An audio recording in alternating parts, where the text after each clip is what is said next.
Estábamos trabajando con el tema formas canónicas elementales, que consistía en resolver el siguiente problema.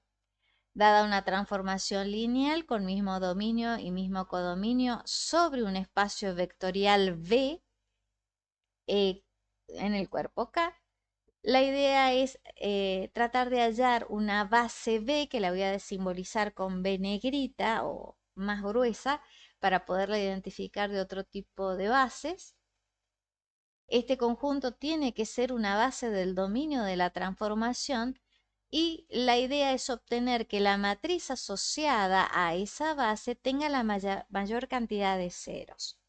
Entonces, a priori tenemos tres alternativas cuando buscamos entre todas las matrices cuadradas, porque al tener la misma base en dominio y codominio, la que estoy considerando ahí abajo, voy a obtener una matriz cuadrada, misma cantidad de filas que de columnas. Teníamos tres opciones de matrices cuadradas que tengan ceros. La primera es la matriz nula. Pero ¿qué pasa con esa matriz?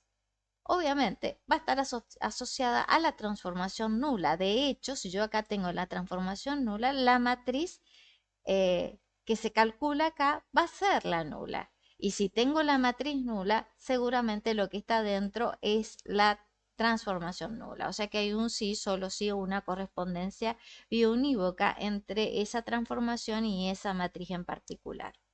Así que hay que pedir que sea la matriz nula, obviamente de entrada, con base a la intuición, ya la tenemos que descartar. Pero también hay otro tipo que es la matriz diagonal.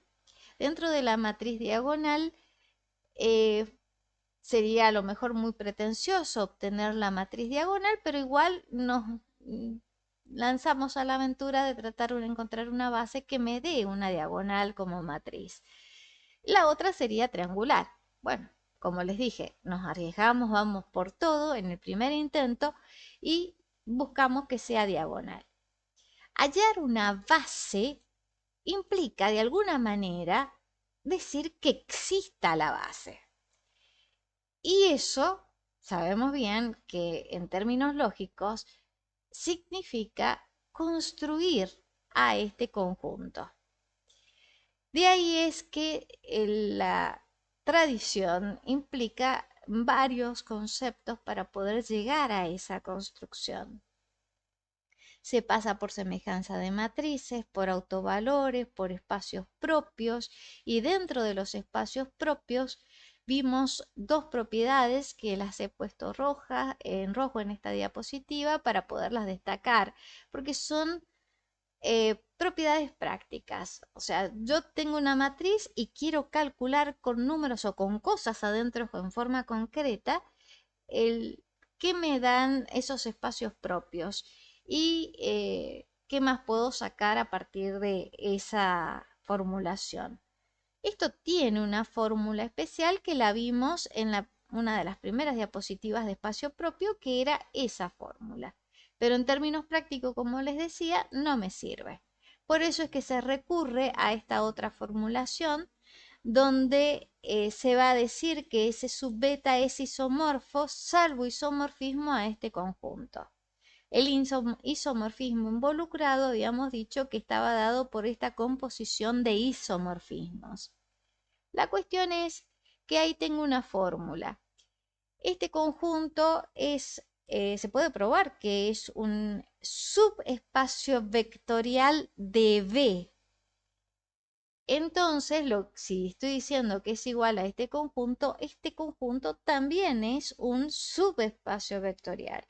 Y si es subespacio, es espacio vectorial.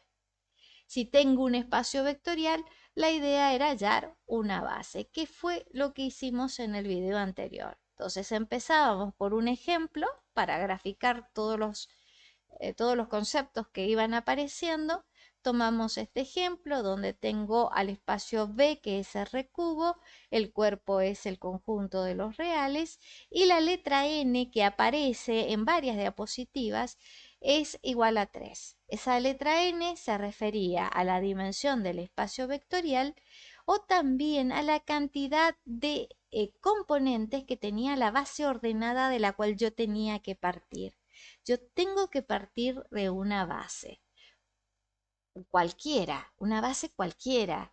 La idea es partir, en este caso, en este ejemplo, de la canónica, porque es la que me resulta más cómodo de trabajar. No hay que hacer tantas cuentas extras para lograr definir algunos conceptos que van metidos entre medio de este caminito que hay que hacer para construir la base B. Entonces, ya tenemos la base elegida, que no tiene nada que ver con esta B eh, en negrita que tengo acá arriba, que es la que quiero hallar, no tiene nada que ver, a menos a priori. No sabemos si va a funcionar o no. La cuestión es que hay que calcular con esta base la matriz asociada a la transformación T respecto de estas bases. Vimos que nos daba este resultado. Lo próximo era calcular el polinomio característico que nos daba este resultado, el conjunto de raíces, que lo podían calcular vía software o como ustedes estén acostumbrados a trabajar con los polinomios para hallar las raíces. Posteriormente pasábamos a calcular el espectro de T, que consistía en calcular esa intersección, y una vez determinado teníamos que darle un orden a los elementos del espectro. El orden en realidad es arbitrario, pero sí, cada vez que uno fija un orden, tiene que respetarlo dentro del mismo ejercicio a ese orden de principio a fin. Y simplemente consiste en ponerle una etiqueta beta 1 al primer número que se ubique dentro de la tuple y beta 2 en este caso al segundo número que está dentro del espectro, de acuerdo al orden que se estableció. Más de eso no hay que hacer. Y es solo para establecer el orden dentro del espectro.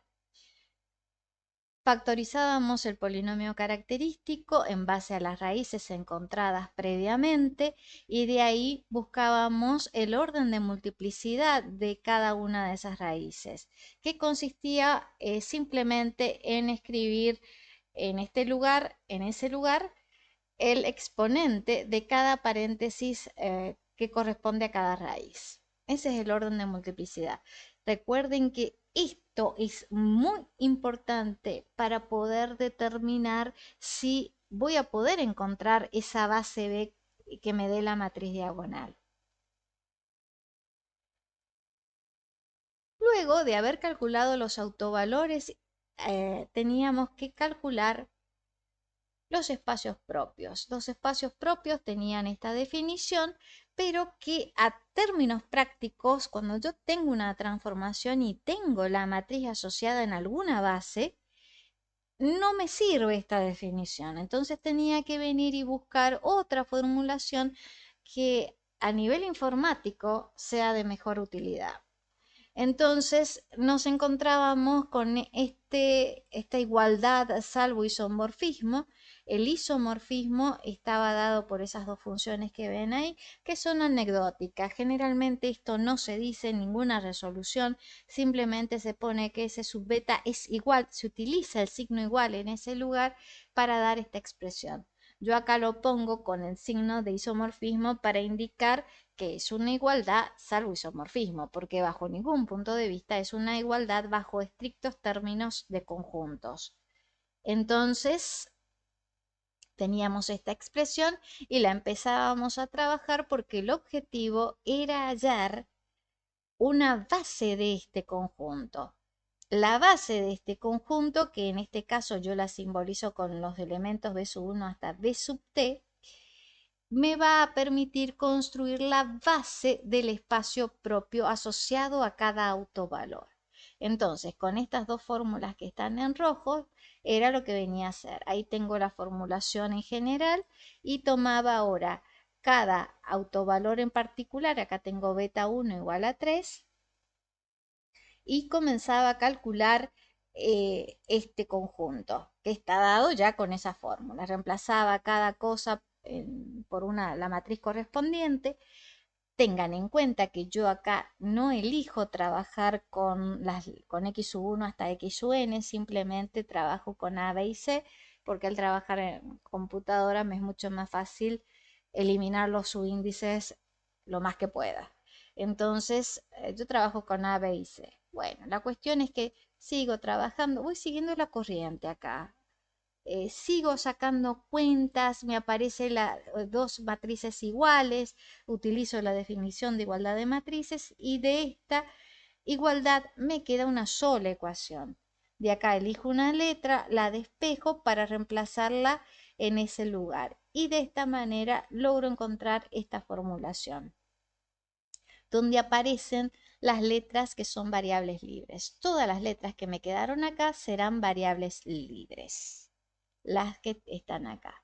Acá recuerden que de estas letras, la única o las únicas que no deben aparecer son las letras que yo despejé en este paso a partir de esas ecuaciones que me quedan en esa cláusula. De esa manera, entonces, llego a encontrar que ese es 1, que por definición es isomorfa o es igual, salvo isomorfismo, a ese conjunto, me queda con esta formulación. Acá ese igual que aparece ahí sí es igual en términos de conjuntos. Son dos conjuntos iguales. Bueno, ya con esta formulación voy a encontrar B sub 1 y B sub t que me aparecían en el antecedente de esta implicación. Le voy a construir entonces ese antecedente. Empiezo a trabajar, entonces parto de esta igualdad y voy utilizando en esta terna, voy utilizando las definiciones de la suma y de producto de escalar por vector. Lo voy haciendo de manera en reversa. Recuerden que las definiciones de la suma y del producto generalmente tienen una expresión a izquierda y otra expresión a derecha, y que nosotros por lo general utilizamos, la miramos de izquierda a derecha. Esa es la aplicación que nosotros hacemos. Acá la estoy haciendo en sentido contrario. Yo tengo lo que generalmente se escribe a derecha y obtengo lo de la izquierda. Lo mismo acá. La cosa es que en términos matemáticos es la definición de suma y de producto de escalar por vector. A esa expresión la bautizaba con una letra, por ejemplo la letra Z, no puedo utilizar la X bajo ningún punto de vista porque la X queda reservada para la indeterminada del polinomio característico. Por lo tanto, acá pondré otra letra. Acá puse Z, que no sé si se alcanza a ver chiquita ahí abajo. Bueno, me fijo a qué corresponde esta de que el Z sea igual a esa suma y corresponde a la definición de combinación lineal del conjunto, ahí están las llaves, formado por estos dos vectores. Esos dos vectores son los vectores concretos. Recuerden que el espacio vectorial V es R cubo, por lo tanto acá siempre me tienen que aparecer ternas. Bueno, la cuestión es que tengo este resultado y de acá me vuelvo a fijar en la teoría a qué corresponde este conjunto y corresponde a la definición de su espacio generado por ese conjunto que tenemos allí. Entonces, lo que obtenemos es que este conjunto de donde partí es igual a este otro. Concluyo con esa igualdad. Y de acá yo ya puedo decir que los vectores que forman este conjunto van a formar una base ordenada. O sea, tomo el conjunto y le pongo paréntesis en lugar de llaves. Y a cada uno lo bautizo con la letra B1 y B sub 2 porque para ir en sintonía con la teoría. Ahí acabo de construir entonces la base para S sub beta, o sea, considerando el beta 1 que era igual a 3. Acuérdense que en vez de S sub beta 1, acá lo simbolizo con S sub 1 nada más para ahorrar subíndices. Conclusión, he llegado a construir la base de este conjunto. Y ya tengo el antecedente y puedo dar la conclusión de esa implicación. En realidad puedo dar como conclusión el consecuente de esta implicación, así sería bien la frase, bien dicha la frase, entonces ahí tengo la tupla con los d sub 1 hasta d sub t, El t va a valer 2 porque acá tengo dos vectores en esta construcción que estoy haciendo, entonces tengo solamente dos letras D, D1 y D sub 2 en este lugar. Y esas letras, acá son etiquetas a priori, deben verificar que es esta igualdad. Cada una de ellas debe verificar esa igualdad y justamente es lo que expreso de este otro lado. Bueno, y acá hay que tener cuidado porque si no conozco los elementos que hay dentro de la base que estoy usando, porque puede suceder que no me den la base, simplemente me dicen, mire, la base U es esta, o la base B es esta, la base Q es esta, o sea, la letra que se les ocurra darme en el enunciado de un ejercicio será la que yo tenga que poner en ese lugar, pero no me dan los vectores como yo los he dado desde el principio. Y bueno, si no me dan los vectores, listo, el ejercicio, esta parte acá culmina con ese renglón. En este caso, yo conozco los vectores de la base que está ahí abajo, que es la canónica, los conozco. Por lo tanto, puedo seguir utilizando la definición de coordenadas. Que decía, mire, los numeritos que están ahí en esa tupla, usted los tiene que multiplicar a cada uno por el correspondiente vector que aparece en esta otra tupla. Los ubico, sumo todo, saco la cuenta y me da ese resultado. Conclusión, mi D1 es igual a esa terna. Y uno observa que el resultado que se obtiene acá, lo que está en negro, es exactamente lo que yo tenía acá arriba, nada más que acá de su 1 no tiene paréntesis. Si bien es cierto, es la misma terna que tengo a mano derecha, significan otra cosa. Acá son coordenadas, mientras que acá esto es un vector. Como es una terna, yo puedo decir que esto es una componente. Si bien es cierto, no tiene mucha importancia tener en cuenta el significado en este paso, es prudente que lo hagan. Siempre vayan revisando qué significa cada cosa, porque dependiendo de lo que signifique son las cosas o las propiedades que voy a poder hacer con esos objetos o con esos números en este caso. Lo mismo hacía con D sub 2. Todo esto lo trabajé en el video anterior.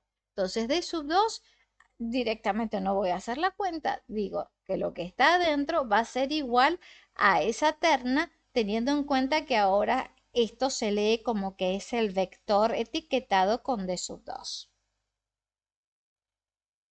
Y de esa manera ya logro construir, ahora etiqueto a esa base que había construido, que venía como el consecuente de la implicación, y lo que hago es reemplazar de sub 1 y de sub 2 y ahí obtuve la base de C1 tal cual me decía acá en este consecuente.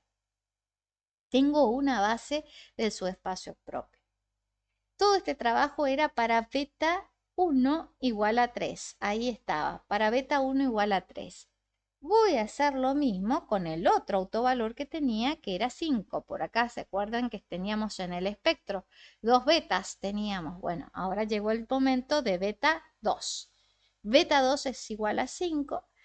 Hago exactamente lo mismo. Recuerden que todas estas cuentas también se pueden realizar en la calculadora de matrices dentro de la plataforma del curso o bien yendo directamente a la página web de la calculadora de matrices y se saca la cuenta y vamos obteniendo los resultados de manera mucho más rápida. Una vez que obtuve la base para su espacio propio S sub 2, acá en este caso solamente tengo una sola terna dentro de la base y obtuve entonces otra base. Todo esto, uno debe preguntarse, bueno, ¿y qué tiene que ver esto con la construcción de la base B? Y fíjense, he obtenido una base por acá, otra base por acá. Y son subespacios, porque esto no es todo el espacio B. Acordémonos que yo necesitaba, en mi problema, una base del espacio vectorial B. el dominio y codominio de la transformación. Yo he obtenido bases para conjuntos, para el conjunto S1 y para el conjunto S2. Son subconjuntos de B. ¿Qué relación habrá con esto? Y bueno, he obtenido por pedacitos la base B. O la idea es que tengo pedacitos de esa base. La pregunta es, ¿me alcanzará para armar la matriz B en negrito? ¿Esta B me alcanzará? Eso viene de la mano de un teoremazo la respuesta, que eso lo vamos a ver más adelante. Por ahora yo he construido las bases de los subespacios propios que me irán a servir para una cosa o para la otra. Porque ¿qué puede ocurrir? Que no logre construir una base con esos pedacitos de bases que voy construyendo a partir de cada autovalor. Puede ser que no pueda construir una base de todo el espacio.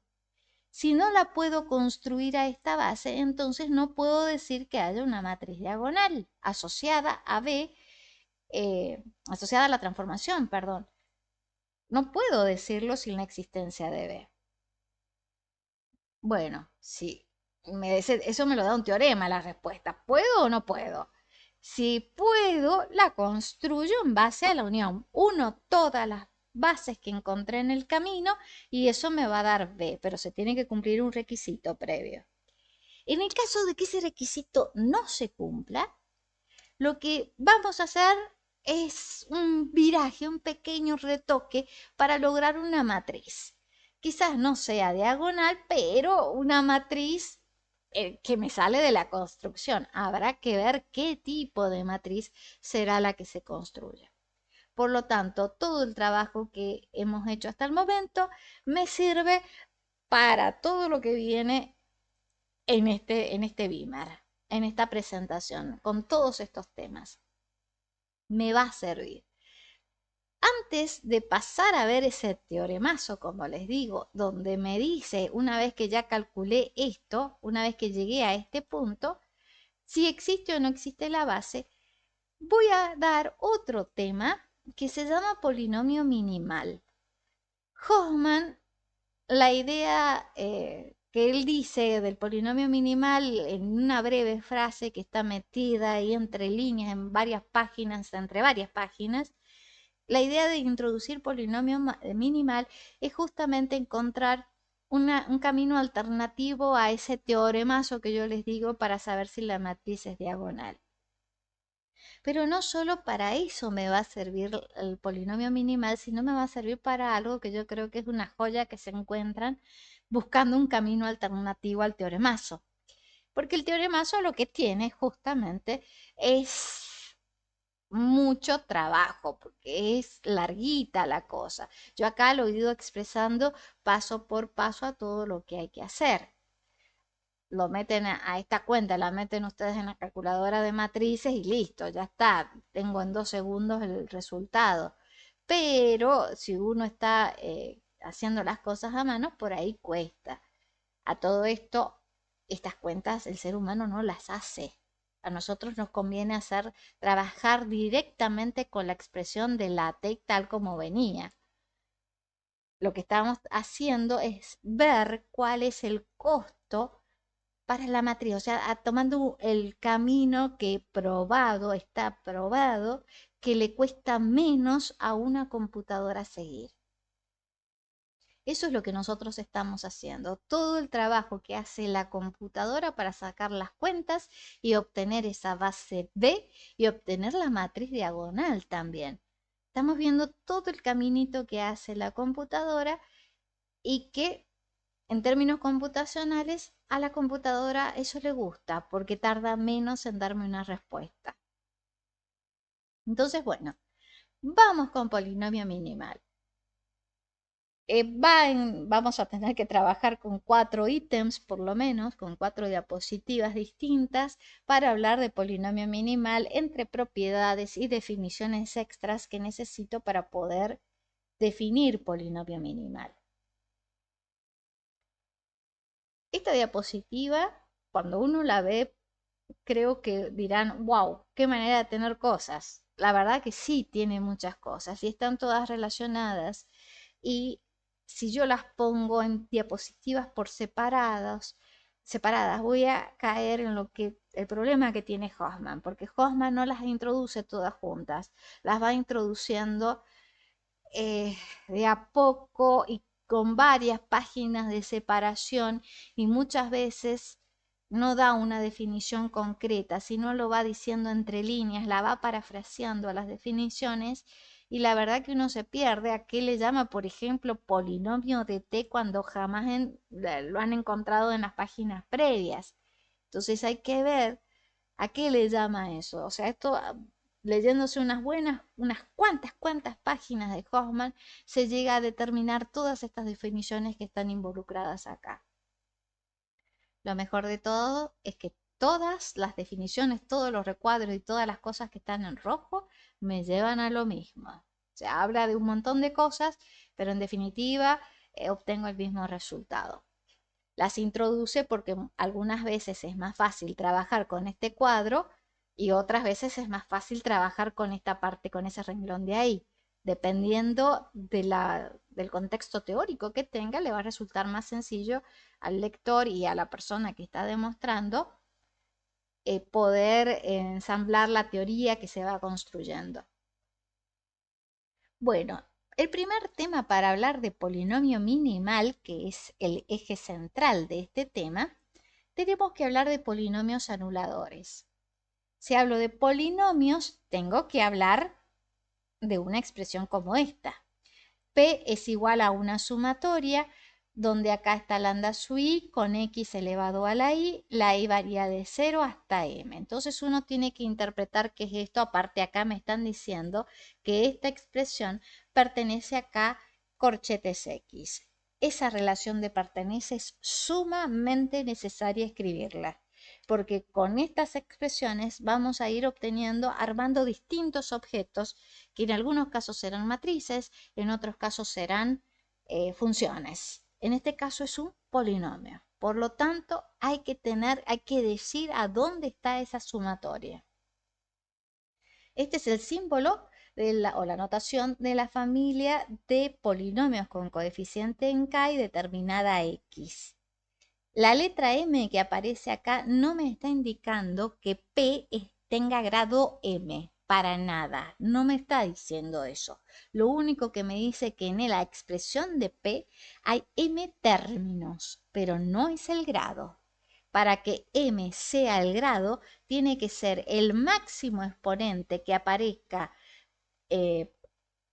con la indeterminada x, cuyo coeficiente sea distinto de 0. Porque acá puede estar elevado a la m, pero acá lambda sub m sería igual a 0. Entonces ya el coeficiente principal no es 0, entonces el grado de p no es m. Hay que tener también cuidado con ese detalle. No me interesa el grado por ahora. Por ahora no me interesa. Lo que me interesa es el formato de P y más que nada los coeficientes. Los coeficientes de P y la disposición que tienen dentro de la expresión del polinomio. También voy a tomar un espacio vectorial de dimensión n y una transformación lineal definida de V en V, o sea, mismo codominio y mismo codominio. Recuerden que cuando se presenta esta situación, que está el mismo conjunto en los dos lugares o que incluso puede ser que se esté utilizando solamente una letra B en vez de dos, una sola, eso va a significar justamente que es B, B, dominio y codominio para la T. Esto se lee generalmente cuando ocurre esto, se dice que T es un operador lineal. Ya no se habla de transformación lineal, sino de operador lineal. Cambia de nombre, pero que no es necesario trabajarlo porque en definitiva un operador lineal es una transformación lineal con el mismo dominio, mismo codominio definido en un espacio vectorial. Bueno, con estos dos objetos nosotros vamos a definir una nueva función que la vamos a etiquetar con P de T. Hoffman la denota de esta manera. Hay otros libros, como Jerónimo, que en vez de la letra minúscula, que es la letra del polinomio, la denota con una P mayúscula. Es lo mismo, o sea, son cosas de notación. Yo voy a seguir a Hoffman, me parece más acertada esta notación que la que usan en otras bibliografías. Entonces, es la etiqueta de una función. ¿Cuál es el dominio? El espacio vectorial B, el mismo dominio de la T. Codominio, el mismo de la T. O sea que esto tiene pinta de operador lineal.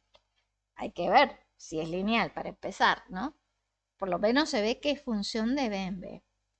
Si es función de B en B, esta etiqueta aplicado a un elemento de B, hay que saber leer esto, hay que acordarse de qué significa. Esto es una función etiquetada de esa manera aplicada a un elemento cualquiera, perdón, del dominio.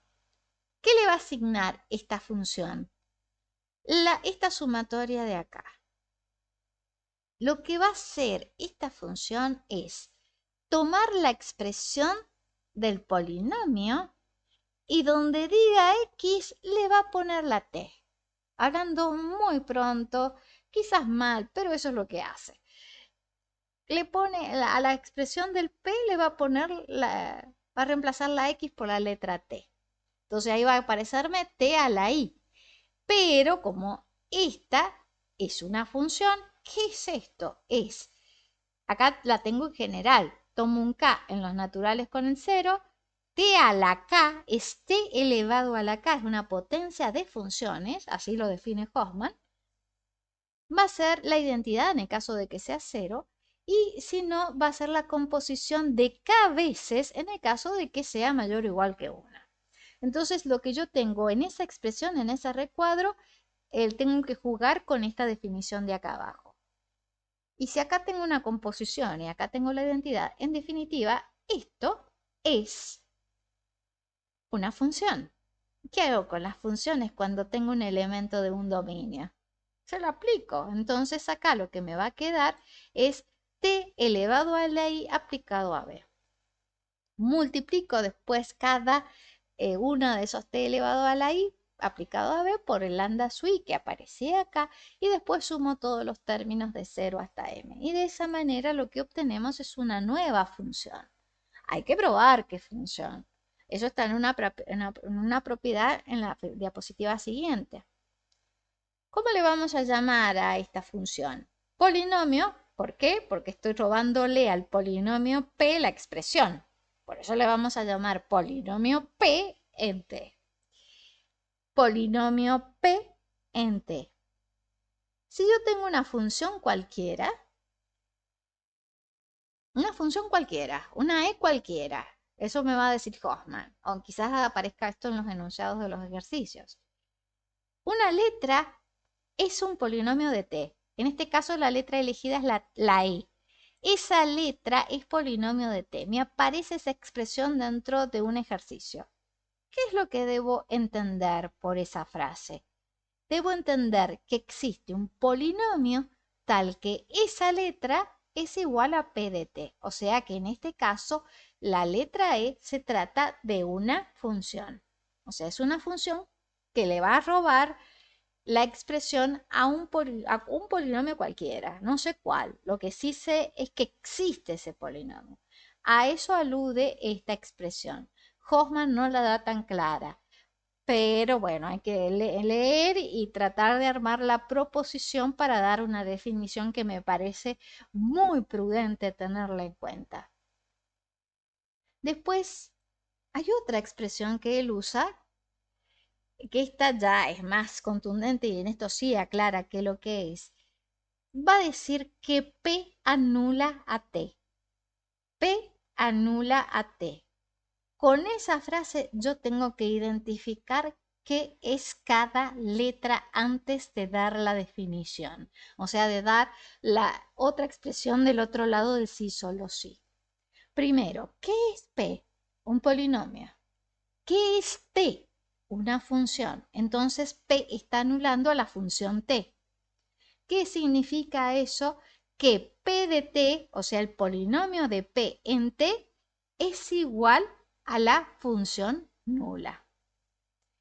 Eso significa que P anula a T, que cuando yo haga esta cuentita, aplicado a cada elemento de B, esa cuentita va a ser igual a 0. Y si eso vale para todos los elementos B que están en este conjunto, en el dominio, significa entonces que esto es igual, en realidad no eso, sino la etiqueta de la función es igual a T sub 0, por definición de igualdad de funciones. Pero recuerden, hay que tener presente qué es cada cosa cuando hable de esta expresión. ¿Por qué?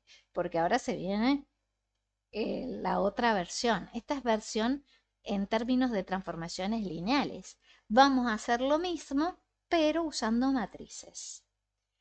Voy a necesitar una matriz, le llamo A, elevado acá a la n por n. En realidad acá no lo necesito para esta definición, sino para esta de acá. Bueno, acuérdense que tengo el polinomio, tengo la expresión. Acá hay un problemazo. Primero, esta parte Hoffman no la da, simplemente dice esto. Y adiós, gracias, que sí lo dice. Pero él habla de esto en algún lado, lo usa, en ningún momento lo define, pero uno tiene que ir sacando conclusiones e ir viendo que copia lo mismo que hizo para la transformación que sí definió, lo hace para la matriz. El polinomio, o P en A, o P de A, como se le salga a decirlo, polinomio P en A va a ser igual a esta suma de lambda sub I por A a la I. ¿Qué es lo que va a hacer acá para hacer esta asignación? Le roba al polinomio la expresión y donde diga X va a reemplazarlo por la letra A, que era A una matriz.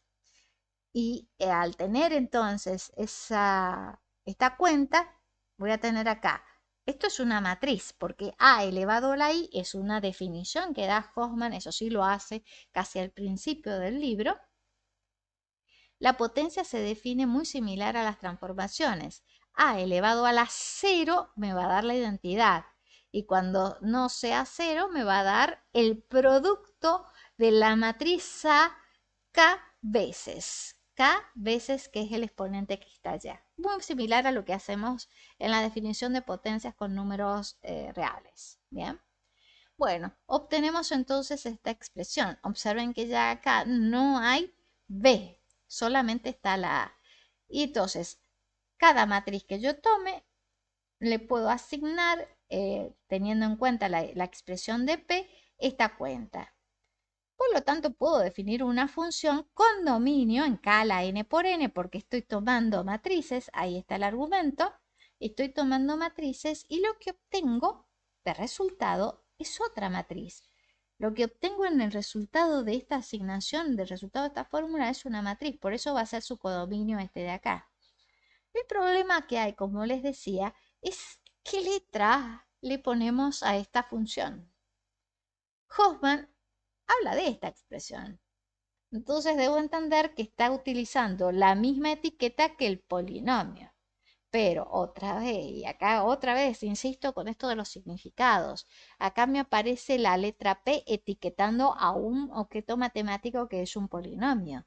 Y acá la letra P aparece etiquetando a una función. Quizás alguno esté diciendo o alguna esté diciendo, uy, pero qué complicación, es lo mismo.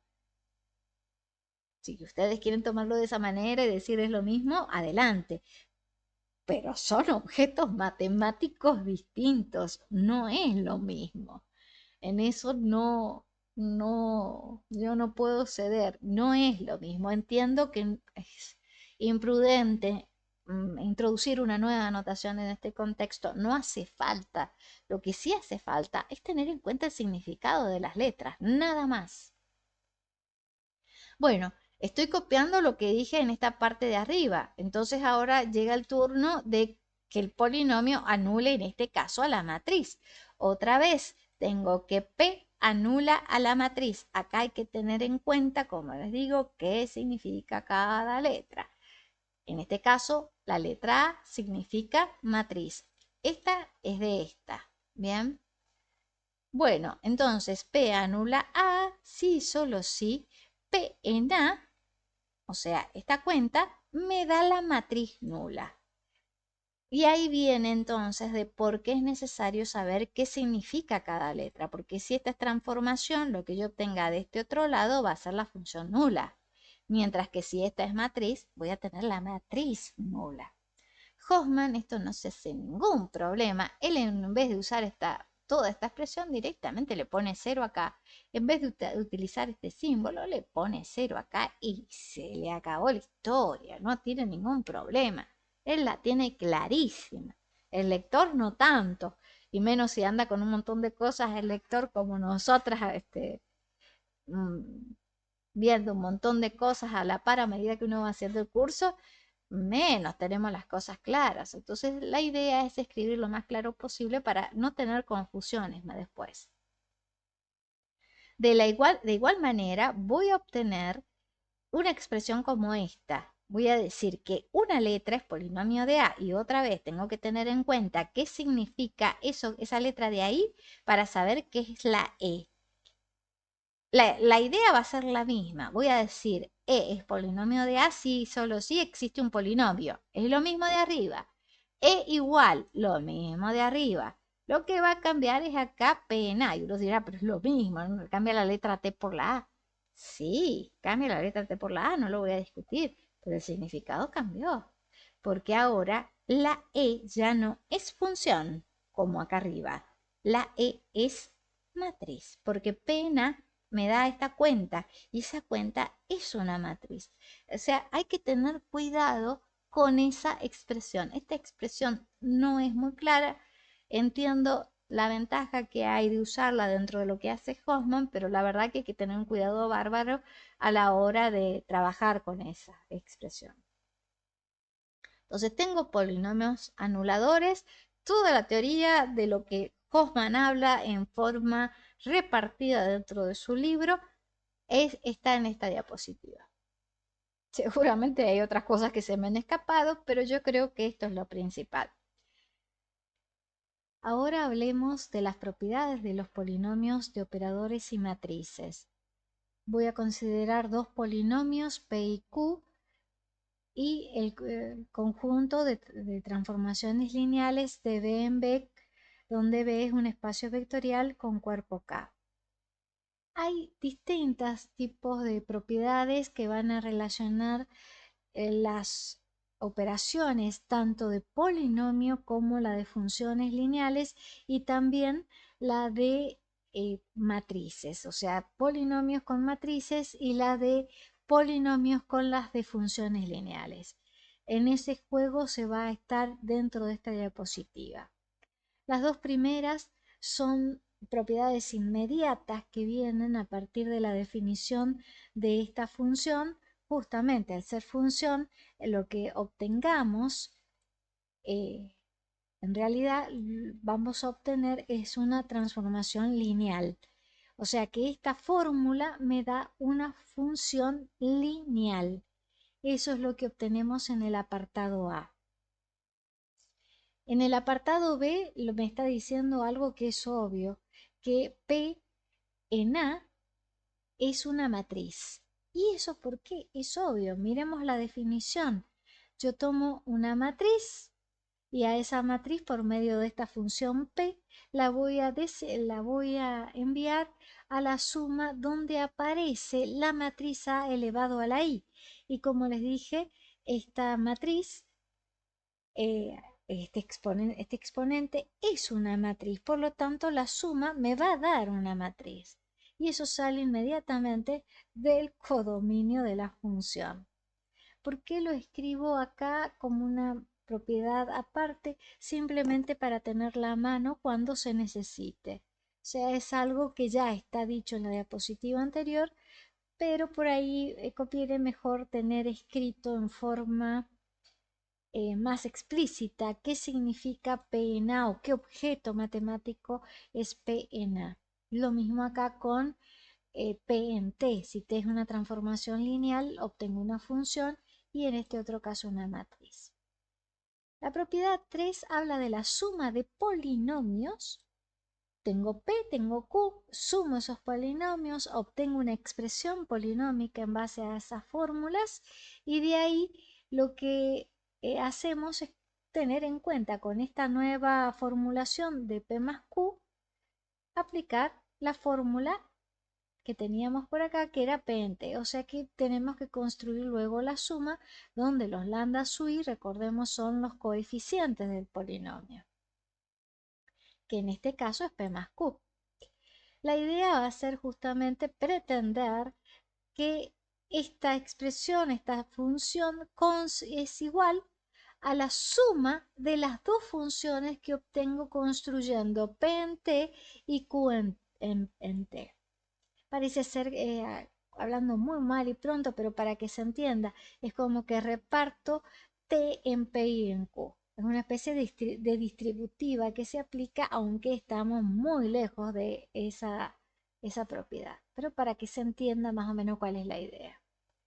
Lo mismo voy a hacer ahora si tengo un escalar, multiplico lambda por el polinomio original que me dieron, cuando lo calcule en T, me tiene que dar lo mismo que si hubiese calculado primero el polinomio en T y luego multiplicar esa función por este escalar lambda que me he tomado por acá. La función E aparece un punto un poco más grueso que los otros puntos que venimos usando para identificar el producto en cualquier estructura que aparezca dentro del contexto. Ahora lo voy a simbolizar con un punto más grueso, como les decía, y en ese caso voy a estar refiriéndome al producto de polinomios, al producto tradicional que conocemos de secundaria. Multiplico esos dos polinomios, obtengo un nuevo polinomio y con esa expresión vengo y calculo el, el polinomio en T. Entonces, la idea es parecida a esto de acá, replicar lo que decía la propiedad con la suma. El único detalle es que ahora en vez de suma tengo en vez de producto tengo composición. Acá tranquilamente uno puede pensar, y bueno, ¿por qué se va a la composición? ¿Por qué no utiliza el punto de funciones? Porque recordemos que hay también un producto definido entre funciones. Deben tener el mismo dominio, el mismo codominio y por supuesto en el codominio tiene que haber un producto para que pueda sumar las imágenes. Así se etiqueta la función producto entre dos funciones. La pregunta es, ¿por qué se pone la composición, más allá de que vale, por qué se pone la composición y no se prueba con el punto? Eso tiene que ver por las estructuras que se están manejando, por un lado, y por otro lado, hay que ver si funciona el producto de funciones. Si está bien la definición de los dominios, del codominio, para que pueda armar esta función, y ver después si se obtiene la igualdad. Es muy interesante ver qué es lo que se obtiene y recomiendo a Eva que lo analice a ver qué ocurre con el producto en casos específicos. O sea, tomamos P de un grado específico en forma general, el P. O sea que el M va a ser específico. Por ejemplo, M igual a 3. Después el Q que tenga M igual a 2. O sea, distintos términos, tampoco muy grandes porque hay que hacer un producto y ya me va a quedar grande la expresión si considero grados altos. Hago lo mismo ahora o analizo lo mismo para las matrices. También armo la suma de los dos polinomios, utilizo la fórmula que corresponde del polinomio en una matriz que sería esta de acá. O sea que tengo que aplicar esta fórmula para obtener la expresión de mano izquierda. Del otro lado también tengo una suma, pero acá primero hay que construir P en A, después Q en A, obtengo dos matrices de este lado. Conclusión, esa suma es una suma de matrices. Por este otro lado tengo un lambda escalar, Acá ya es lo mismo que ocurre. Acá armo la expresión de lambda por P y después utilizo la fórmula para armar lambda P en A. ¿Qué es esto? Es lo que nos faltaría decir. Acá tengo el polinomio, lo aplico a mediante la fórmula y luego al aplicar la fórmula obtengo esta cuenta. Lo único que tengo que hacer es en esta suma multiplicar por lambda y ahí se puede aplicar la distributiva porque vale la distributiva de un escalar multiplicado por una suma de matrices. Así que acá tranquilamente puedo hablar de distributiva en este caso. El resultado final va a ser una matriz. Y de este otro lado vuelvo a considerar el producto entre los polinomios, se lo aplico a la, eso queda claro. Y de este otro lado, como esto es una matriz, esto también es una matriz, ese punto se está refiriendo entonces al producto de matrices. De todas estas propiedades, muy bonitas, muy interesantes, uno cuando está demostrando o investigando busca este tipo de propiedades, pero necesitamos algo más contundente, más fuerte, y justamente en esta teoría aparece el teorema de Hamilton-Cayley. Este teorema es muy utilizado por Hoffman, muy utilizado. La verdad que le dan unas aplicaciones insólitas a este teorema que está planteado dentro de los ejercicios para poder usarlo. O sea, es una estrategia que me sirve para calcular, por ejemplo, la potencia de matrices, entre muchas otras cosas más. En el práctico se propone usarlo justamente para un cálculo de una potencia donde el número puede ser grande, puede ser pequeño. eh, está, Se plantea esa estrategia según Hoffman. Ahora, ¿qué dice este teorema? Tiene dos versiones, o sea, no es que tenga dos partes, no, son dos versiones. Se utiliza este renglón en el caso que esté trabajando con matrices o aparezca dentro del conjunto alguna matriz, aparezca en el desarrollo del ejercicio alguna matriz, y esta otra se utiliza cuando tenga funciones para trabajar. La primera me dice, mire, usted tome una matriz cualquiera que sea cuadrada de orden n por n, calcule el determinante de la matriz que figura dentro del paréntesis, va a tener una expresión porque esto me va a dar un polinomio de grado n. Eso es lo que obtengo a partir a lo sumo, de grado n. Puede ser de grado menor. La cuestión es que obtengo un polinomio de determinado grado, no puede superar a n, hablando mejor.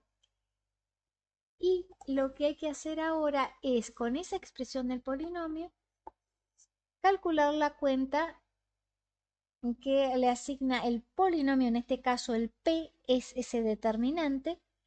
Hay que calcular esta cuenta. Esa cuenta, cuando nosotros la calculemos, Cayley me dice, mire, le va a dar la matriz nula. O sea, tanta historia para que me dé la matriz nula. Y ahora, si usted considera funciones que tengan el mismo dominio y codominio y que sean lineales, considere el polinomio característico asociado a la transformación, que ya vemos cómo se calculaba, o que debería tener en cuenta para poderlo calcular. Y una vez que tenga esa expresión del polinomio característico, calcule la cuenta aplicada a t con esa expresión del polinomio, que sería esa cuenta de ahí. Esa es la que yo debo considerar. Cuando yo saque esta cuenta, en realidad acá es para todo b, o sea que p de t en definitiva es la suma de funciones de lambda sub i por t elevado a la i, con i desde 0 hasta m. Acá está aplicado a un elemento del dominio. Bueno, esta función hasta ahí es la que yo debo considerar aquí, porque es la etiqueta de la función. La cuestión es que cada vez que aplique o saque esa cuenta, me va a dar la transformación nula. O sea, nos podemos gastar en sacar cuentas, voy a obtener resultados concretos que siempre del otro lado está el cero esperándonos, ya sea en formato de matriz o en formato de función.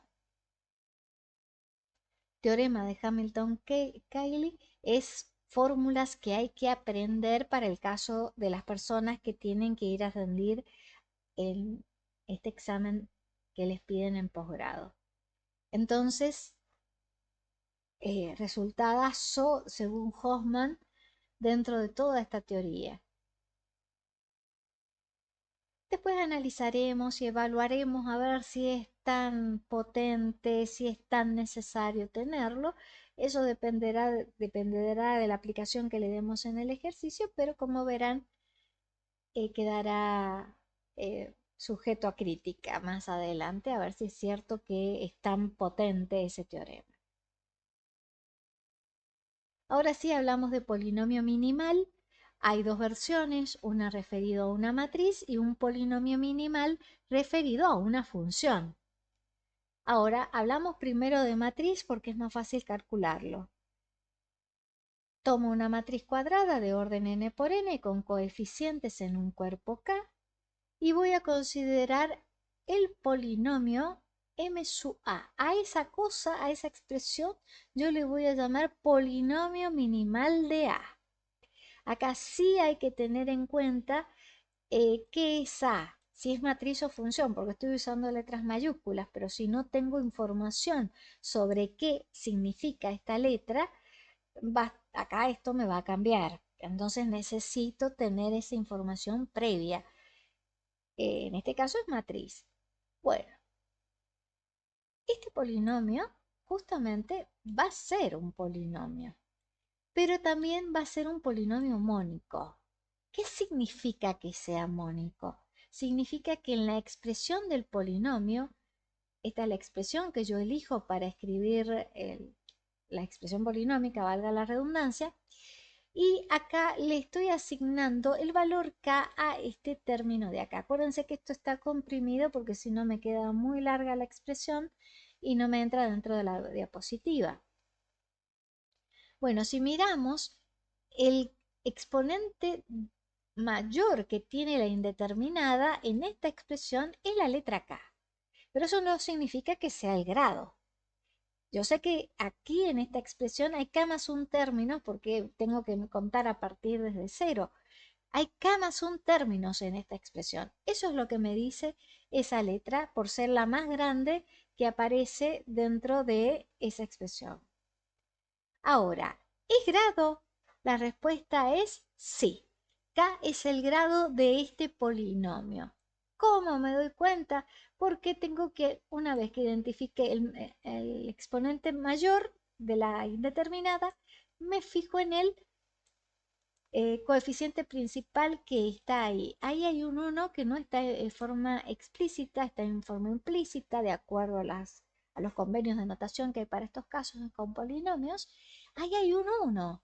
Y ese 1 no solo es 1, tiene signo positivo. Ahí hay un 1 que tiene un signo positivo. A eso se le llama polinomio mónico. Acá está escrito, un polinomio mónico es mónico, perdón, si solo si su coeficiente principal es igual a 1. Entonces tengo esta expresión, el coeficiente principal es 1 positivo, por lo tanto el polinomio es mónico. Otra de las propiedades que debe cumplirse es que este k que aparece aquí con el 1 como coeficiente principal es el mínimo de los grados de todos los polinomios mónicos que yo pueda considerar que verifican que Q en A es igual a la matriz nula. Recuerden que esta expresión se leía, aquí está, ahora tengo en vez de P, tengo Q, Q aplicado a igual a la matriz nula, eso se lee, esta igualdad se lee como que ese polinomio anula a A. Acá, si miro, el polinomio es Q. Entonces, ¿cómo leo la expresión? Q anula a A. Eso es entonces K. Es el mínimo. Acuérdense que estos son números naturales, números naturales. Bien, porque los grados así se definen. Son números naturales. También puede llegar a ser cero, perdón. También puede ser cero. Pero en el caso de que sea x elevado a la 0 hay que tener en cuenta de que el coeficiente principal sea 1. Bien, eso hay que tener en cuenta, o sea, porque si tengo otra cosa podemos llegar a tener problemas, porque acuérdense que por abuso del lenguaje yo también podía escribir x con la indeterminada elevado a la 0, y acá 0, 0, como coeficiente de esta indeterminada con esta potencia. Bueno, pero esto es un abuso del lenguaje para indicar el polinomio nulo. Sabemos que el polinomio nulo por el grado o por la definición de grado no tiene grado, porque justamente el grado es el coeficiente que es distinto de 0 de la indeterminada con mayor exponente dentro de la expresión del polinomio.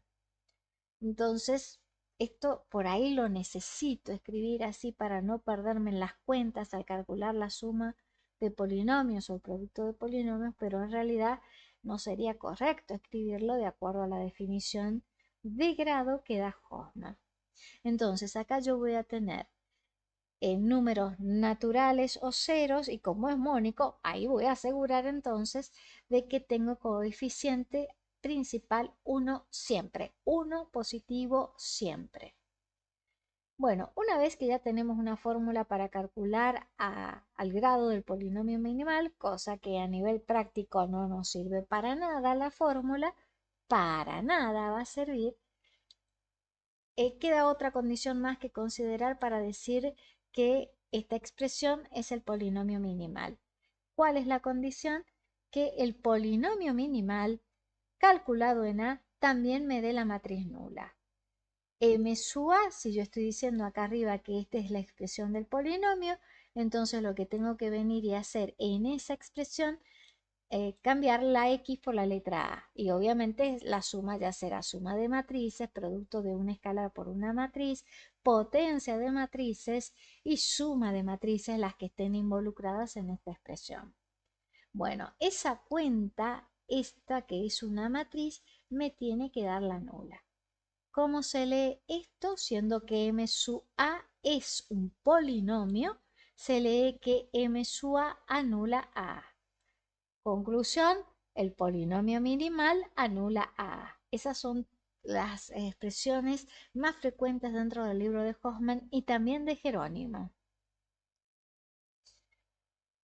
Una vez dicho esto, hay que buscar propiedades y surgen verdaderamente propiedades muy interesantes a partir del polinomio minimal. La primera es que si yo ya sé que K es el grado del polinomio minimal, va a resultar que K también va a ser el mínimo de todos los números naturales, tal que este conjunto donde la matriz A aparece elevada a potencias que van desde 0 hasta t, desde 0 hasta t, si esto es ligado. Bien, si yo obtengo que este conjunto es ligado, entonces pongo el t acá. Bueno, ahora, ¿qué significaba ser ligado? Me tengo que ir al Beamer que aparece con el número 1 dentro de la plataforma, dentro de los apuntes. Es el de espacios vectoriales, este Beamer. Bueno, acá voy a irme a la carátula, ahí entonces con ese rótulo lo van a identificar y lo que tengo que buscar es el concepto de ligado. Acá hay que rastrearlo porque no hay un índice, no hay un enlace que me lleve derecho a esa definición, pero se va a encontrar aquí. Independencia lineal ligado es lo contrario. Independencia lineal ligado, acá la gente que puso este nombre a lo contrario de que es linealmente independiente, le pone que es ligado, o sea que no es linealmente dependiente. Tiene todos esos nombres. Por lo general, yo para no introducir otro término, le introduzco que no es libre. O sea que lo que estoy diciendo, ahí está la definición de ligado, o sea, decir que F no es libre es la definición de que F es ligado, o bien, si estoy diciendo que no es libre, también va a ser que es no es independientemente lineal o es dependiente lineal, ¿bien? dependiente lineal. Ya tiene un montón de sinónimos, hay que fijar uno para no volverse loco con tantas frases. A mí me gusta más no libre, pero bueno, en este beamer le puse ligado, así que lo arrastramos. Acá sería entonces que no es libre, acuérdense. Voy armando las distintas potencias y voy tanteando a ver cuál de esos conjuntos con el T me va a quedar libre o no. Bien, si no es libre, listo, el T viene acá y después tengo que considerar el más chico de ellos. Para encontrarlo se hace por tanteo. O sea, empiezo desde, es natural, entonces empiezo con T igual a 1, entonces acá me va a quedar A 0 y A a la 1. Tengo que analizar que sea ligado. Después tengo que considerar, supongamos que no es ligado, o sea que es libre el conjunto. A la 0, A la 1 me queda libre. Ok, el T igual a 1, el 1 acá no va a estar dentro del conjunto.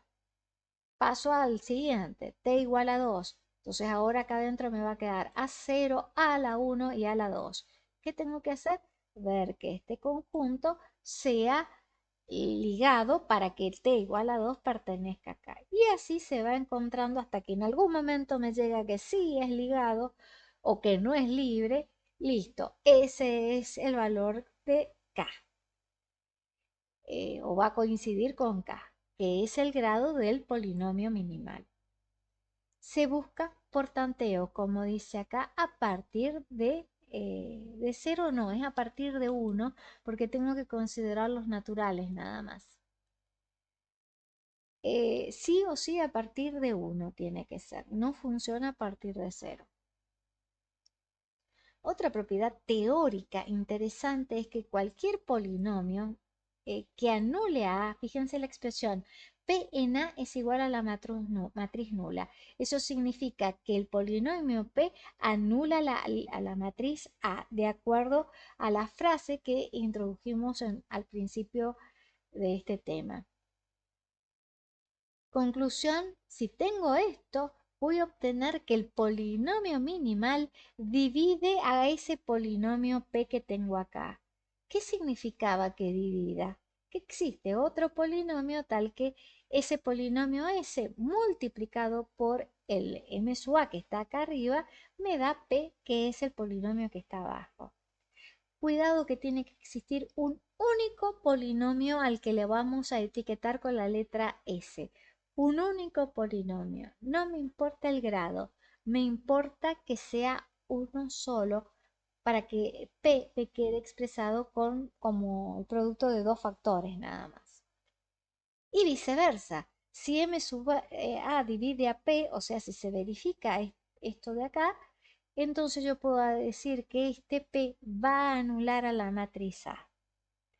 O sea que se va a verificar esa igualdad. Otra propiedad que ya viene derivada del teorema de Hamilton-Cayley, acuérdense que acá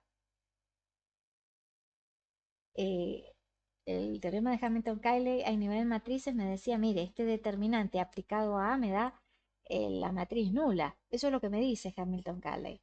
Entonces, en base a ese resultado, voy a obtener que M sub A divide a este determinante.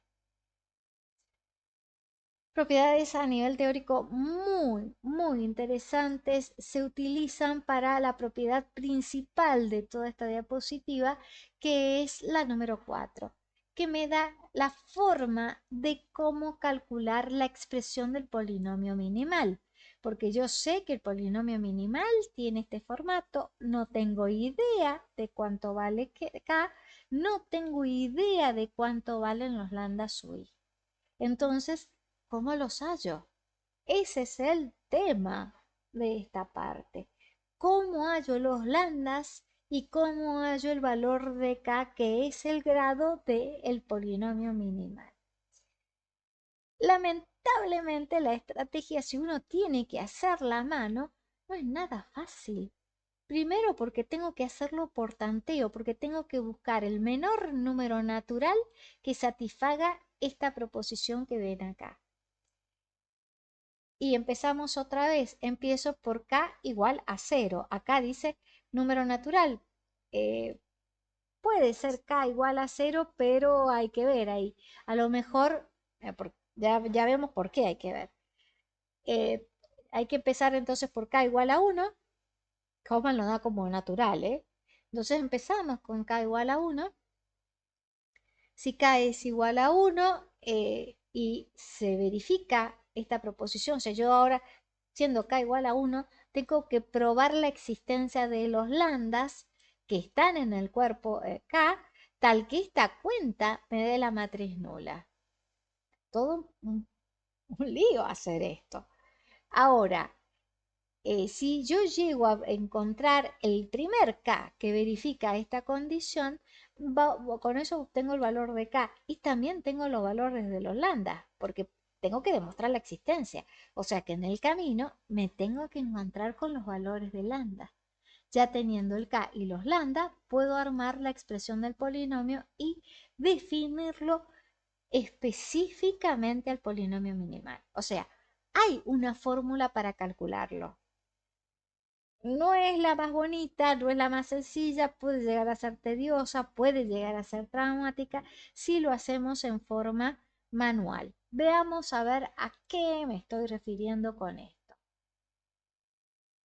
Me voy a ir a donde tengo acá polinomio minimal, hay muchas cosas que ya están escritas. Ahí está entonces la proposición. Acá utilicé eh, la palabra sí, hay una flecha, voy a borrarla así para que me quede mejor escrita en forma lógica esa propiedad.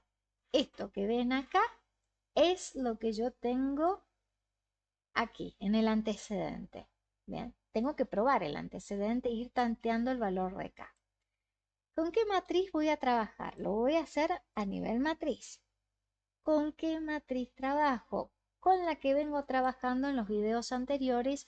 ¿Se acuerdan que estábamos viendo una transformación específica? Ahí está. Dentro del desarrollo que estuve haciendo, encontré la matriz asociada a la base canónica, que era esa, la definición de la base canónica que estoy usando, y la matriz A va a estar definida o quedó definida de esta manera. Bien, esa es la matriz que a la que le voy a calcular el polinomio minimal. Aquí estoy. Entonces empiezo de K igual a 0, a pesar de que dice natural, pero yo quiero que vean por qué no tiene sentido usar K igual a 0. Debemos analizar entonces, miro la expresión, que exista, acá tengo que ver si existen los lambdas, tengo que considerar A a la 0, ahí está. Y ahora tengo que ver qué me queda esta cuenta. K vale 0, entonces me va a quedar de I desde 0 hasta -1 y no tiene sentido dentro de la escritura de la sumatoria. Quiere decir que este término no lo debería considerar porque acá me queda algo fuera de la definición de la sumatoria. Entonces, digamos que lo miro con buenos ojos y elimino este término y me queda solamente A a la 0 igual a la matriz nula. Punto 1. Ya estoy eliminando algo que la fórmula me estaba dando. Ahí ya empieza a hacer ruido la cosa, ¿no? Estoy analizando por qué no tengo que empezar de acá. Digamos que me tiro a la aventura y lo analizo. Haciendo lío, eliminando esto, llego a esa igualdad. Pero A a la 0, A elevado a la 0, es una potencia. Entonces busco en estas diapositivas dónde está la definición de la potencia de matrices y fíjense que cuando K vale 0 me da la identidad. Entonces, de este lado, esto me da la identidad igualada a esta matriz que es la nula. Y nosotros sabemos que eso no puede ocurrir. De ahí es que por más que yo venga acá y empiece a usar la guitarra y a satanear, satanear, no, perdón, a decir cosas que no son, a tener ciertos permitidos, llego a un absurdo. Conclusión, este caso no se debe considerar, aparte de que ahí dice que K es natural. La cuestión es ver, ¿por qué no considera 0? Si ahí está el 0. ¿Por qué no lo considero? Si aparte tengo la potencia elevada a la cero también definida, ¿cuál es el drama? El drama es que obtengo algo que no es verdadero. Entonces ese caso directamente se elimina y me quedo como decía el enunciado que K es natural y debe ser el más chico. Al ser el más chico tengo que empezar con K igual a 1. Entonces me vengo por acá. Recuerden que cuando no sabemos, no tenemos información para construir variables afectadas por el existencial, uno empieza a trabajar por la propiedad que deben cumplir esas variables afectadas por el cuantificador existencial. Empiezo por ahí a trabajar. Entonces, eh, arbo con K igual a 1, ahí está. Y fíjense que cuando pongo que K vale 1, acá me va a quedar 0. 1 menos 1 es 0. Entonces la I va desde 0 hasta 0.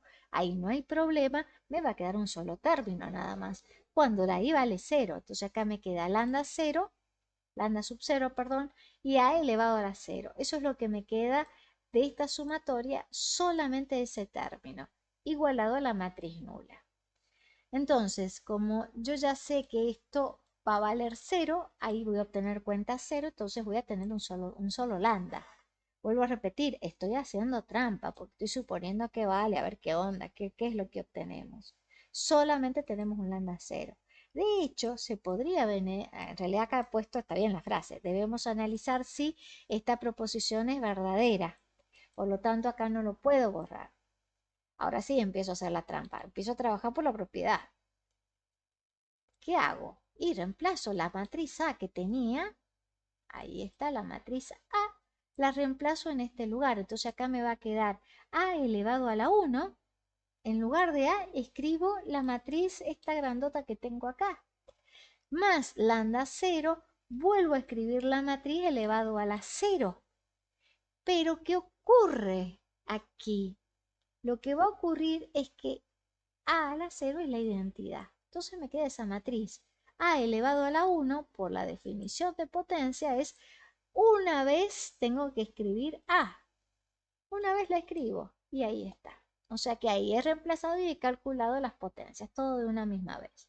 Y también en la matriz nula, ya que estamos, la expreso como lo que es la matriz nula de orden 3×3. O sea que como que la escribiría no en forma de notación, sino lo que es la matriz en este caso. Sigo el instinto. ¿Cuál es el instinto? Y vengo acá. eh, Sumo, primero multiplico en este término, después sumo los dos resultados y obtengo esta matriz y una igualdad de matrices. Y de ahí, si hay una igualdad de matrices, ¿qué hay que hacer? Ir armando las ecuaciones que me van quedando de comparar elemento a elemento. Y eso viene de la definición de igualdad de matrices. Esa definición dice, dos matrices son iguales si, solo si, elemento a elemento son iguales. Entonces me va a quedar por un lado que esto es igual a 0, ¿ok? Entonces voy acá construyendo las ecuaciones. Ya tengo una, esa. Y yo podría seguir escribiendo, porque me van a quedar 9 ecuaciones, porque tengo que hacer aquí 9 elementos dentro de esta matriz. Pero antes de armar las ecuaciones, yo me tengo que fijar a ver si no tengo alguna incoherencia. Acá hay letra. Entonces lo primero que yo agarro y escribo, porque ya me largué a la aventura sin analizar nada, pero si analizo un poquito y miro lo que tengo acá y lo que tengo acá, yo veo que en este elemento de la matriz no hay lambda, no está el lambda 0, no hay letra. Es el número menos 2 séptimos. Y ese, por la definición de igualdad, tiene que ser igual, la definición de igualdad de matrices, me dice ese elemento tiene que ser igual a ese 0. Entonces, ¿qué es lo que voy a obtener? Un absurdo. Y si hay un absurdo, listo, no puedo considerar K igual a 1. No se asusten por las cuentas, ya les muestro cómo solucionamos las cosas y esto sale mucho más rápido de lo que piensan. Me voy ahora, con K igual a 1 no sirve, paso al número siguiente que es 2. Considero el caso de K igual a 2. Entonces otra vez escribo, debo analizar si vale esta cuenta, otra vez le doy valores acá, que andaba por acá la fórmula, ahí está. Le doy los valores acá, armo esta expresión y de ahí me fijo cuántos lambdas voy a obtener. Voy a tener solamente dos en este caso, lambda 0 y lambda 1, y la fórmula me va a quedar de esta manera cuando reemplace el número 2 por la letra K. O mejor dicho, cuando reemplace la K por el número 2. Bueno, acá voy a expresar, voy a desarrollar esta sumatoria, ahí la tengo entonces, ahí me queda. Lo único que he hecho es desarrollar la sumatoria. Entonces, lo que yo tengo que analizar es ver si esto se verifica. Hacemos trampa porque no tenemos de dónde sacar los lambda, no hay forma de construirlos, entonces tenemos que hacer trampa. Nos venimos por acá. Partimos de la propiedad. Es una de las estrategias para demostrar una proposición existencial.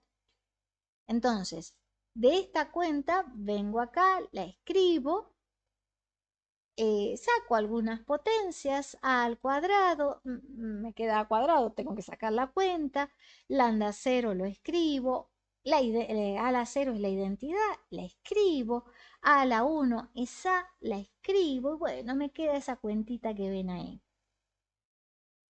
La cuestión es que ahora en esto hay que venir y reemplazar donde diga A por la matriz correspondiente, donde diga identidad por la matriz correspondiente y la nula también por lo que corresponda. Primero, acá no hay problema, hay que multiplicar la matriz A por sí misma dos veces. Y por acá tengo que multiplicar lambda 0 por esta matriz, lambda 1 por esta matriz y cuando tenga todos los resultados, sumo. Cuando sume, me da esta matriz y acá ya tengo muchos lambdas. Vuelvo a chequear en los elementos que no hayan letras. Por ejemplo, acá no hay letra.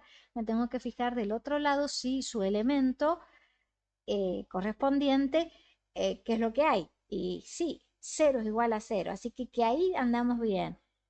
Letra, acá hay letra, o sea que acá tengo que armar la ecuación y acá o hay otro 0 que me va a dar igual a este otro, así que no hay problema porque eso es cierto, es verdadero.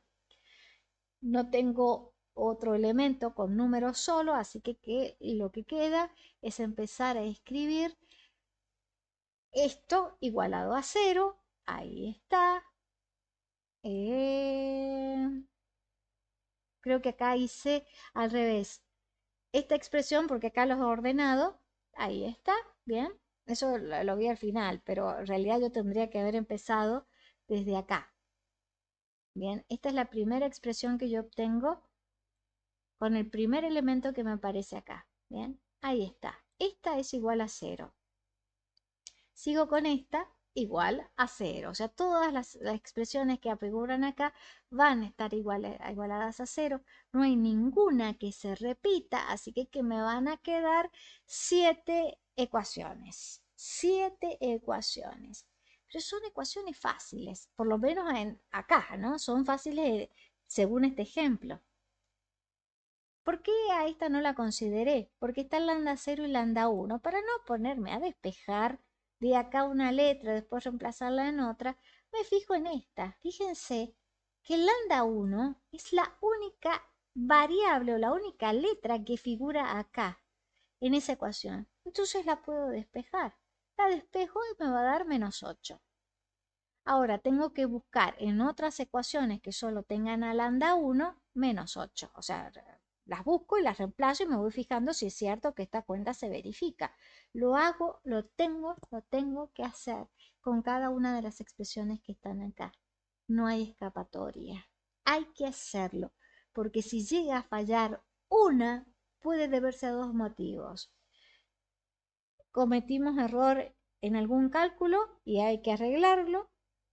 La otra es que verdaderamente no funcione para k igual a 2, que es el caso que estoy considerando.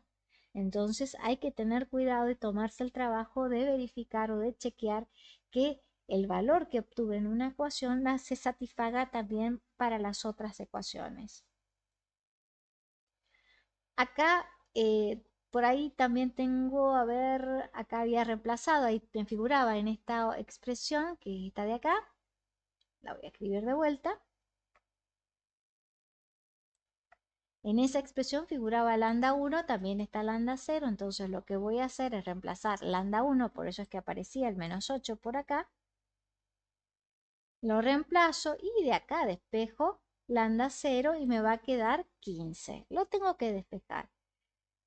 También podría haberla reemplazado acá. La verdad que elegí una no muy agradable para reemplazar. También podría haberla reemplazado acá, donde sea. La cuenta hay que sacarle, sea bonita, sea fea. Hay que sacar la cuenta y despejar la letra que me queda en esas expresiones.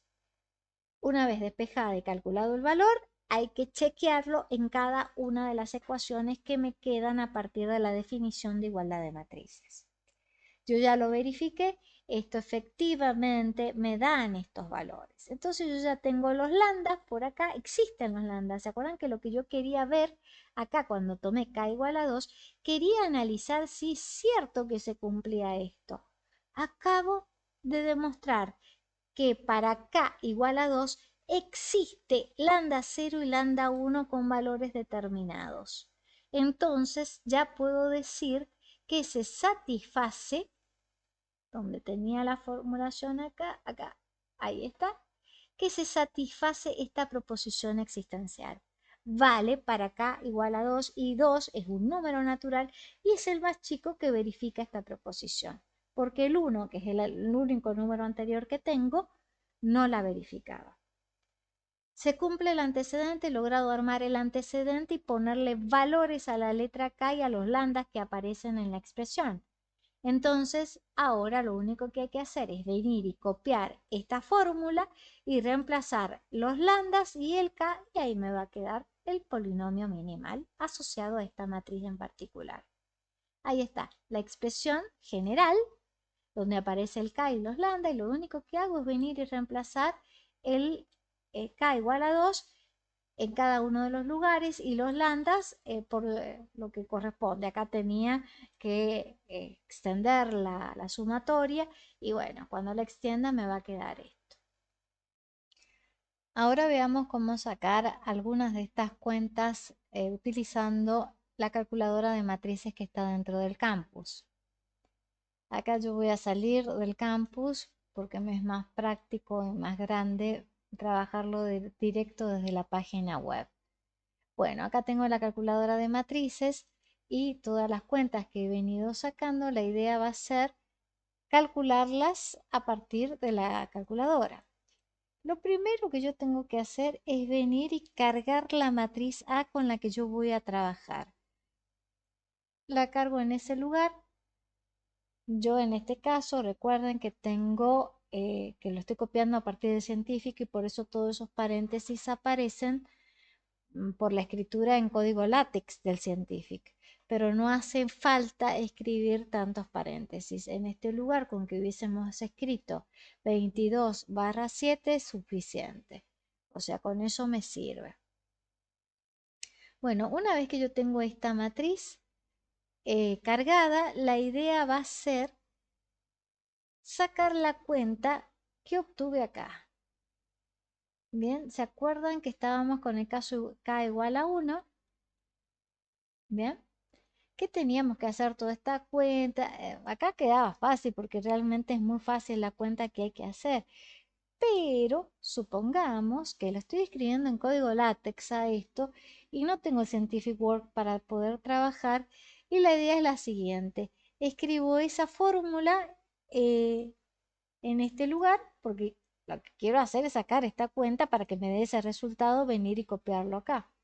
Entonces, esa cuenta la voy a copiar en código látex. Yo acá la tengo en Scientific, no está en código látex, pero acá la copié y fíjense que ahí me aparece el código látex. Ahí está a elevado a la 1, en la potencia se pone, los numeritos de los exponentes se ponen con esa tilde que hay dentro del teclado, hay que buscarla nada más. La letra lambda se escribe de esta manera, lambda, ¿sí? Barra lambda. Esto es una exquisitez mía porque yo quiero, tengo escrita esa fórmula, quiero copiarla y pegarla dentro de la calculadora, pero acá se puede poner cualquier letra, una M, una S, una R, que me sirva para identificar que en ese lugar va una variable que se llama lambda cero. O sea, tendré que cambiarle la notación a las letras. El subcero del lambda se escribe guión bajo cero. Y después tenemos, porque acá tengo que lambda cero está multiplicada por a elevado a la cero.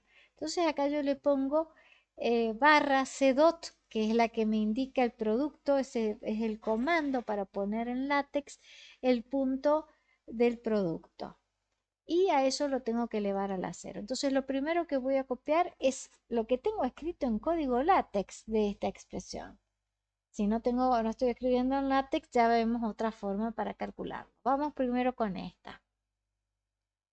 Esa fórmula que copié código látex, voy a pegarla en ese casillero. Ahí está. Y ahora aprieto igual. Cuando apreté igual, ahí me dio el resultado. Primero observen, me escribe exactamente la matriz de la misma manera como yo la tengo escrita acá. Nada más que en código látex. ¿Bien? Acá está escrita, fíjense, me escribió esta parte, obviamente no me escribió la nula porque no he puesto igual, no me hace falta escribir igual a la matriz nula.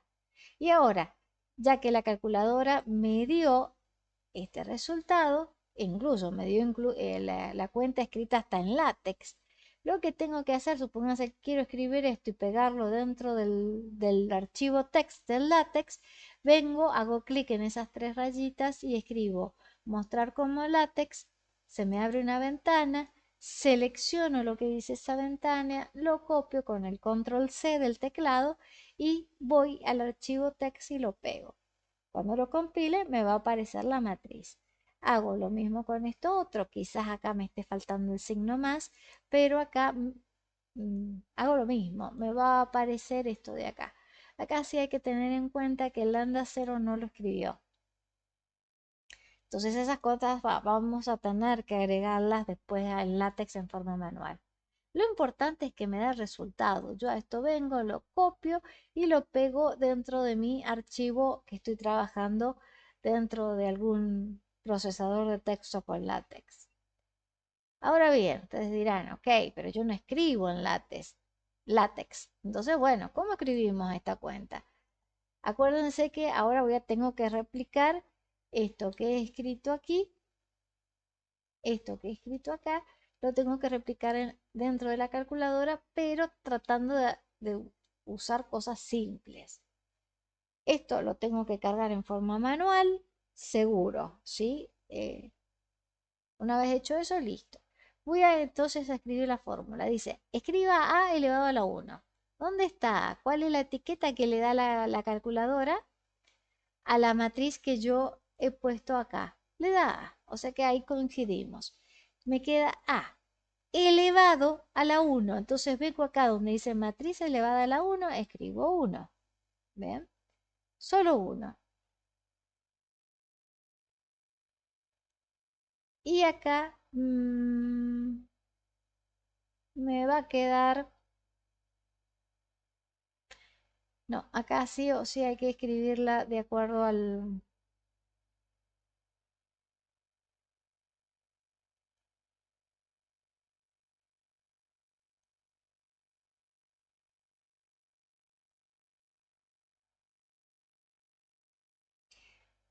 Entonces voy a escribir esa fórmula de la manera más simple que pueda. Entonces dice A elevado a la 1. Vengo a la calculadora, escribo en ese lugar A elevado, ahí no tengo escapatoria, tengo que escribirlo con esa tecla. Hay que buscarla en el teclado y después el 1. Con eso la calculadora entiende A elevado a la 1. Ahora dice sume. Perfecto. Voy a sumar. Aparece lambda 0. Yo acá tengo que tener en cuenta, no puedo poner lambda 0 si no sé código látex, si lo saben lo escriben, no es problema, pero no tengo esa letra. Entonces lo que voy a hacer es la letra 0 la voy a cambiar por la letra A minúscula. Ahora tengo que escribir un punto. Bien, acá no hay nada. Vamos a ver si funciona con eso que no hay nada entre el lambda, o en este caso la letra A, con el A elevado a la cero. Ahí escribo A elevado a la cero. Bien, no he escrito ningún signo por entre la letra que está en el lugar de la lambda y la matriz A elevado a la cero. Vamos a ver si da resultado, a ver si lo quiere sacar. Lo da, o sea que no es necesario escribir el punto, que en este caso yo sí lo tenía escrito en código látex por CDOT. Bien, pero no hace falta escribirlo. Me da el resultado. Obviamente, acá tengo la letra A. Si quiero utilizar la letra A porque no quiero escribir en código látex dentro de la plataforma, lo que tengo que hacer son dos cosas. O cambio la lambda 0 acá por la A dentro de la fórmula para que me quede razonable el texto. Y la otra es cuando yo venga y copie esto, si lo estoy haciendo a mano con lápiz y papel, bueno, donde diga A, escribo lambda 0 y ya está. Lo importante es que obtuve el resultado que andaba buscando. Por supuesto, acá no aplica distributiva, pero es lo de menos. Acá el Scientific sí me aplica distributiva y me deja este resultado. Conclusión, lo que yo tendría es que evitaría esta cuenta de acá o la escritura. Simplemente escribo lo que me da la cuenta, la escribo acá y acá sí la despliego. Y ahora el análisis no hay vuelta que darle. Tengo que analizar a ver si no hay alguna incoherencia o algún absurdo como ocurrió acá. Hago exactamente lo mismo, lo hago para acá igual a 2. En vez de escribir todos estos pasos de acá, o este principalmente, la idea va a ser escribir esto en código látex. Ahí está el código látex. Es código látex básico, no hay gran cosa acá. Lo escribo dentro de la calculadora de matrices y cuando apriete igual me va a dar ese resultado. No sé calcular, no sé código látex y tengo que escribir en vez de lambda 0, escribir una letra A, o sea, cualquier letra que me sirva de variable, siempre que yo me acuerde que lambda 0 va a ser esa nueva letra que voy a poner en la calculadora. Y después acomodar las letras o acomodar la notación, ya sea en el escrito o en la calculadora, para no hacer lío con esas letras, porque son importantes. Con eso armo el polinomio minimal. Como verán, es mucho escándalo.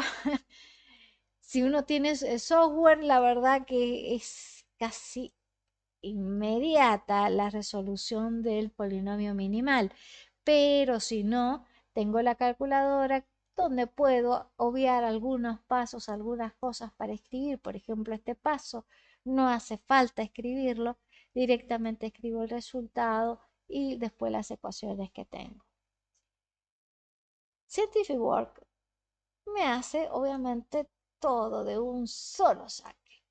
Simbolizo, o sea, marco la matriz que estoy trabajando, que era la A, vengo a cómpute, ustedes deben tener cómputos o cálculos ahí, si la tienen en castellano, si lo tienen en español al programa, aplicar matrices y van a buscarse por acá, por este sector, el menú que diga eh, polinomio minimal. Yo lo tengo escrito en inglés, es el último que figura en ese sector. Y obtengo este resultado que me da la plataforma, perdón, no la plataforma, el software me da, el Scientific Work me da ese polinomio. Vengo a compararlo con el resultado que obtuve y observen, acá el software me da con la X mayúscula. Yo estoy eligiendo la X minúscula de entrada en el enunciado, en el ejemplo. Así que acá no la puedo cambiar. Y la adapto. Si estoy haciéndolo con el científico, adapto el polinomio. Me va a quedar x al cuadrado, ahí está, menos 8x, ahí está, y luego más 15. Acuérdense que x a la 0 en realidad se borraría por convención, me quedaría simplemente 15. He hecho bien las cuentas, lo cual nos deja bastante tranquilos al respecto. El último subtema dentro del tema que estamos trabajando, que es de polinomios minimal, es el que se refiere al asociado a un operador. Parto de un espacio vectorial de dimensión n, el n tiene que ser natural, y voy a considerar una transformación lineal definida en ese espacio vectorial. Voy a definir polinomio minimal copiando lo que hice para matrices.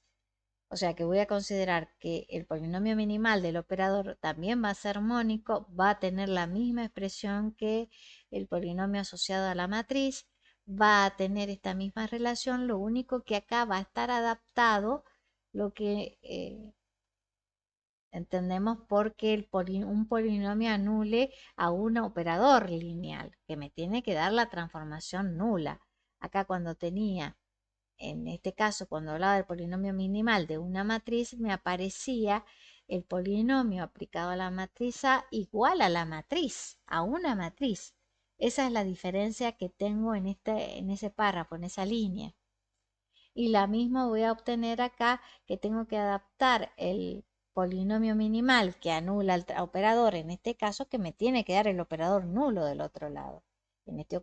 Acá con matrices yo tenía el polinomio minimal aplicado a la matriz, me da la matriz nula. O sea que esas variantes son las que voy a tener.